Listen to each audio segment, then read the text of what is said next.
living in Barbados also equates the high cost of mortgages in Barbados too. The high cost of a car loan. Let me show you this. Same way you have a Toyota, right? The least amount you could get a Toyota in Barbados for $600 or $700 a month. Then you look in the United States, you could get a Toyota for $199 a month. Plus cashback, plus all these different things. Right, but the reality is that the cost of financing in Barbados is high. Right? So if you Mr. Safri, you have this building. If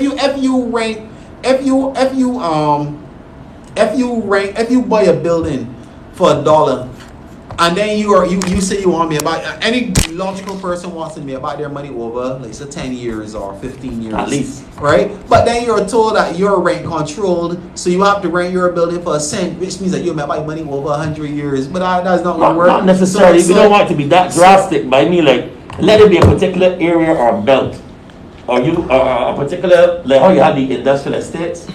We need to have there's rent controls. There's rent controls in Barbados. I would say that when it comes to BADC and those, they have like rent controls on what you expect. No matter how much people come through this particular. But that's in government. No, I'm just showing that there is. No matter how much people come through this organization. Yeah, we are like come through here. We're on a new link though. Anybody come through here. So I shared your chat. You could pull it back. It could be $5 for this year, regardless. And so we find that I remember was living in a house, and when I lived in the house, it was let's say $1 to rent. But when I moved out the house, the person took it to $2.50. And so there's no rent control because you didn't know that I was living there for $1, and it's only because I found out I know the person that moved in there. And the person was there, how much I pay now? Like, what? But they don't pay that whatever. And it ain't different to the house roof, it ain't different to the bathroom, it ain't different to the house ain't put on upstairs or downstairs. So we treat that because we feel that we can joke out the eyes of people but the thing is, as I said, in order for us, because we are taxing one particular area so much, in order for us to lose revenue, just like we losing revenue from the tourism. We cock up now and we don't know how we head from retail. If we are to make Barbados survive, I think we need to also look at opening avenues for importation, for expansion, and not these poo-poo ideas of expansion. We need to open doors for greater investors to come into this country. For too long, I tried to get my soaps. I use the soaps all the time, no offense to nobody. You sell soaps? Right? No. Use a reference. Right, a reference. Sorry, the technical problem, we have fixed it, so it should not be any problem for the next 10 to 15 minutes. So we soon wrap it up. But I found the problem. We were too high in our overs. So yeah. Anyhow, Barbados have one of the things I found that we have failed. And thank God for Shark Tank. If you've never watched Shark Tank, watch Shark Tank. And this is where we fail in Barbados.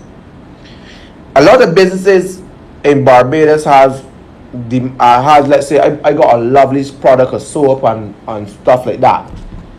I sell to my family because I make it for my kitchen at home. Fine. But when you go to looking to export and you go to a company that tell you, can you give me 20,000 orders a month? And you like, no, that is what is the killer, for exporting or importing, right? That's like we have enough fish to share, right? What we need to look at then is how can we make people come in, see the product. So we should be having bigger expo shows. Yeah, somebody said and that already. There's like in America they got Tech Expo, we got Agro Express, and AgroFest as a prime example should not be looked at as a poo-poo show where just people in Barbados going to buy fruits and veg that we can buy off the streets any other day of the week. Right. We should be saying, where is the investors coming in now to the investor to say, I want to see the blackberry sheep. How can I get that sheep overseas? I'm not saying it's not being done. Don't get me wrong. But how can we now become an investor in you? You want one of these solutions to all that you have just spoken about. You are making 20 soaps a week, and someone comes and says they want 20,000 a month or 20,000 a week. Subcontract. Well, one subcontract, but the first thing that you as a person should do that, get an order for 20,000 soaps per week or per month. Employ people. No, patent your product. No, you can't patent your patent. It's not a matter of patent. You don't have the money to even push this. You can patent products. Don't get set for that patenting job. You know, you could people is only you can't patent a soap. You can patent the ingredients. Here's the thing: when you got investors come in, it may be, and in a lot of terms that you have to start moving manufacturing from Barbados to China. The second thing from that is this cluster thing that Kimar Safri met this year. So that's my baby. You may have to start taking that idea and hiring a company elsewhere to mass produce it because you do not have the capacity to. Yes, you can throw the litigation and law, but it's a time you gotta do so. I can't do it. I can sit down and the man always said 10% better than making no money on 100%. And I go back to my point. If you patent your product, if you let me speak, patent your product and then seek to get. But that costs $1. Right. But no, the government of Barbados actually offers certain subventions that you could use to patent your. I don't know about that, but if it is, as you say, the government offers grants, right? And then apart from that, if you patent your product and then you send your product, hold on, you send your product to Trinidad, Jamaica, China, America, wherever, right? As you just said, 10% of something is better than 0 of nothing, right? Of everything, right? So, patent your product, seek to utilize or leverage your manufacturing capabilities outside of Barbados, right? And you know this is the next thing that we've been speaking about it all day on show. And Kimar, I want to say something before we wrap it, right? Years ago, I had a business in town. A guy came to me. I was young. I was about 22. A guy came to me and said, young man, I want to invest in this business. Right? And I was young and foolish. And all I know was the low money that was making in my hand on a daily basis that seemed like a lot. Right? And I said, no. But you know, in retrospect, when I sit down and look back, right? I said, I was a real fool. I should have taken he 10,000 or whatever he wanted to invest. Right? And I could have grown my business. And I probably would have get more investors. But you had 1%, but you're making more money. Right, but if I got $100,000 in equity, right, I could probably spend that $100,000 and make it into $1 million, right? And out of that $1 million, I could probably claim $200,000 for myself, right? You know, bear in mind that I probably will bring the institutional knowledge, right? And it's your baby, so you got it, right? But I would get $200,000 and the investors get $800,000. Correct. Right? This is the dilemma that a lot of our manufacturers find themselves in. They want to make the full $50,000 a year for themselves. Yeah. Right? So green. But hold on, you want to make the full $50,000 a year for yourself. Then you could let people come in and invest $50,000. The business made $500,000 or $1 million. And you take $150,000 or $200,000. No, you want more money. More businesses in Barbados need to be on the stock exchange. Of course. Yeah, but again, what people don't think that we are going off topic. These are things that we. But no.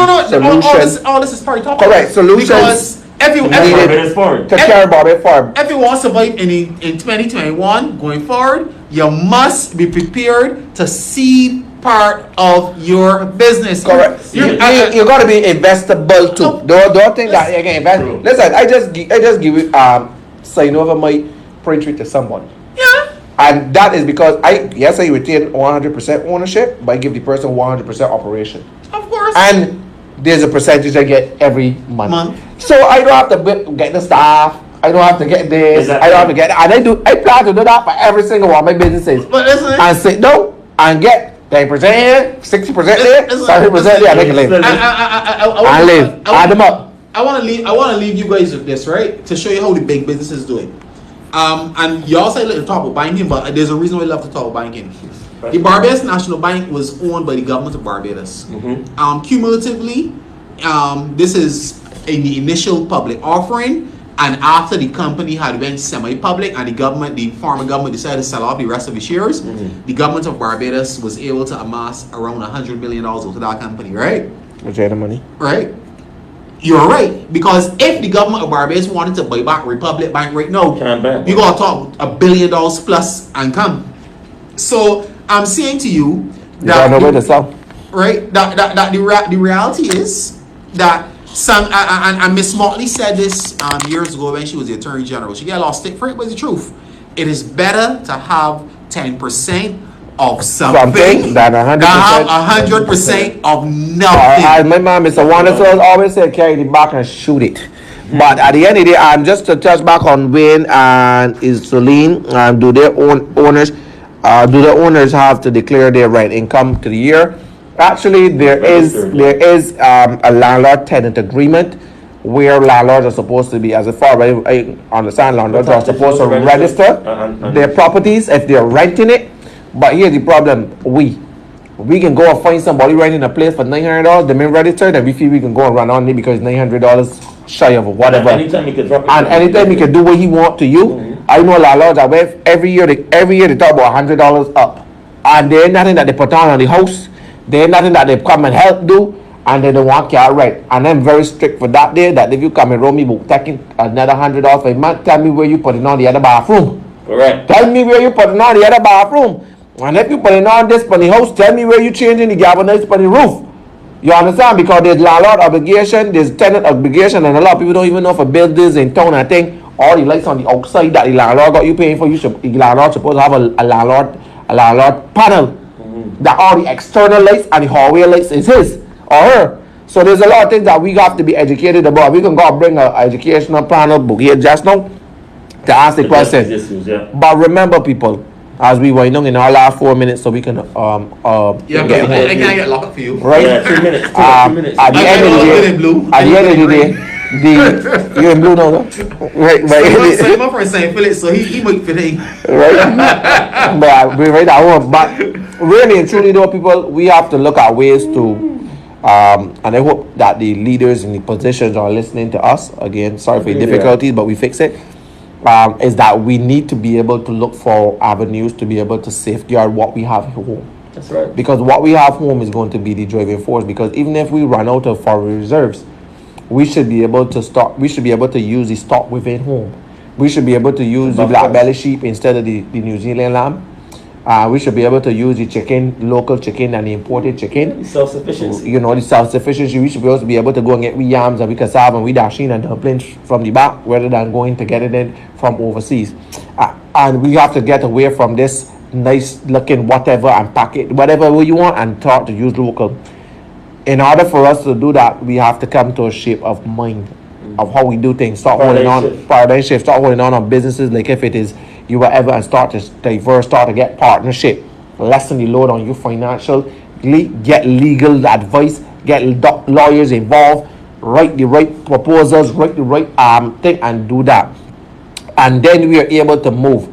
So we will look at these things for this year. I think that we could all agree to this year as we bring the debrief show.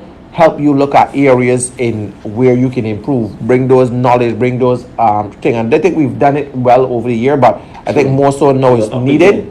That how can we help the agriculture sector? How can we help this sector? How can we help that? And rather than focusing in so much on what is going on, whether the government is doing this or that right, we can start to bring people here and bring solutions. That how can we survive in the pandemic?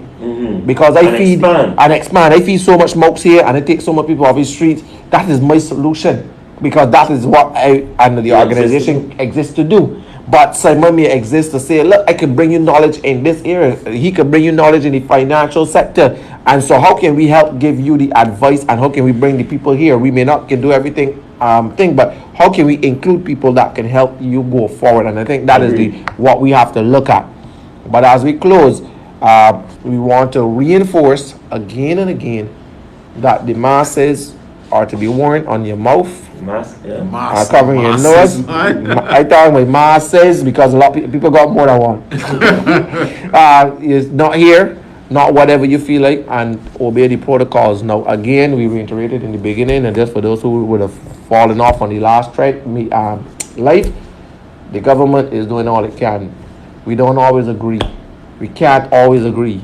But at the end of the day, we've elected a government to be able to lead us, and we can give them the support, show the solution, and I'll pray for the government as well to be open-minded for solutions from the normal Barbadian. I am offended sometimes when I see that people only taking advice from the doctors, the DRs. I know about doctors.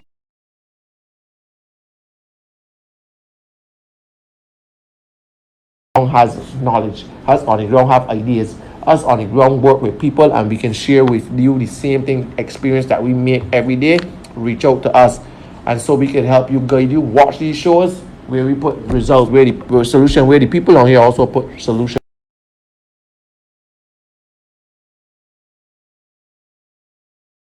Any government, it's not a time to play politics.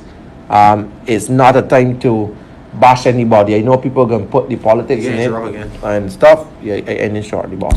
So please work with us. We're gonna see you next week Tuesday. Yeah, next week. Same time.